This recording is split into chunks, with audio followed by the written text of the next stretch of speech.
In this video, I'll show you how to change your primary email on Facebook in just a few simple steps.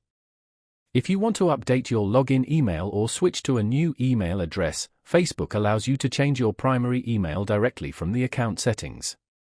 First, open the Facebook app and tap on the three horizontal lines in the top corner. Scroll down and tap on Settings and Privacy, then tap on Settings. After that, go to Account Center.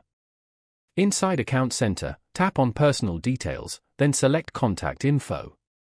Here you'll see the email addresses connected to your Facebook account. To add a new email, tap Add New Contact, choose Email Address, and enter the new email you want to use. Facebook will send a confirmation code to that email. Enter the code to verify it.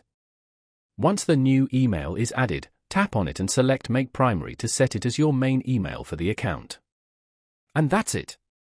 That's how you can change your primary email on Facebook. If this video helped you, make sure to like the video and subscribe to the channel for more simple and helpful tech tutorials.